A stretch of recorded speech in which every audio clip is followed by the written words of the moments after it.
as there are a lot of guys on this roster who came from elsewhere and maybe for whatever reason didn't find their best fit with other organizations. Stroman, Verdugo, Chisholm. What about this group has allowed those guys to just become fully themselves and succeed? I think that's twofold. I think one, I think the front office does a good job of identifying guys that they can bring in and make better, yes. Whether it's pitchers or position players, especially on the pitching side. As I think Luke Weaver, well documented, Tim Hill, Jake Cousins, but also the team itself. And this goes to the leadership within the clubhouse. Judge, Stanton, Rizzo, Garrett.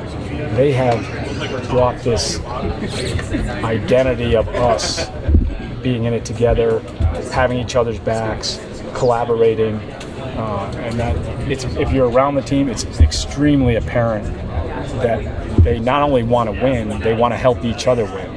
You watch our hitters when they come back after making it out. They're talking. If it's the same-handed hitter on deck, they're telling them what they saw.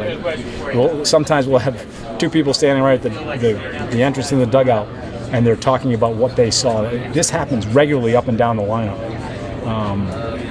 and that's kind of the teamwork that they have. Forget the on-field stuff. This is how they work together. I would imagine it's not easy to sort of live up to the pressure of being a Yankee in any way. And I wonder, do you feel the clubhouse is somewhat insulated from that, or how did you guys handle it? Well, I think guys like Judge and Stanton, Garrett, they're very accountable. They take the spotlight, keeps the spotlight off a lot of the other guys.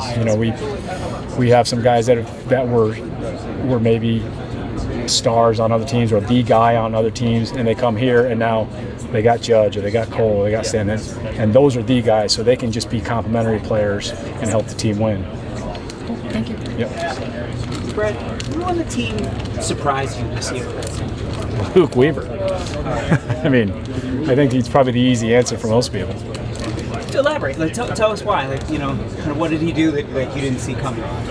Well, it goes all the way back to spring training, where he had changed his delivery during the offseason. His velocity was down in spring training. There was some concern about him.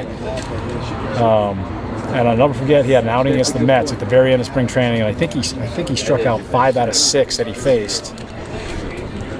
And his velocity jumped. It was way back up. 95 to 97. And his changeup looked good. And it kind of took a step back, wow, that was impressive. Right. And we even went into the season thinking he's maybe a long man. It quickly became a leverage pitcher. At first, a multi-inning leverage pitcher, 1+ to 2 innings, and now he's closing games in the postseason. It's just, I don't think anyone could have predicted this. That's great. And then big picture, what does baseball mean to you? Me? Yeah. I mean, it's been part of my life since I was 2, and I got my first glove. I mean, I always joke that I played baseball until they said I couldn't. I mean, I was 41, so now I'm still in the game, not playing, but watching other guys play or hopefully helping them improve or win games. So I don't really know anything different. That's great. Cool. More intimate level, bigger than baseball. The guys get out of this experience. Having experienced one World Series and not winning is great. You experience the World Series, it's a grand stage. You're the only 2 teams left.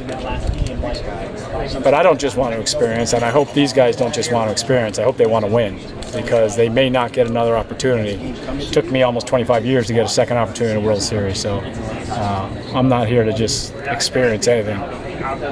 Aside from winning, do you hope that they gain anything else from this experience? I think the experience itself will make them better players, and should they ever get back, it'll be an asset to them.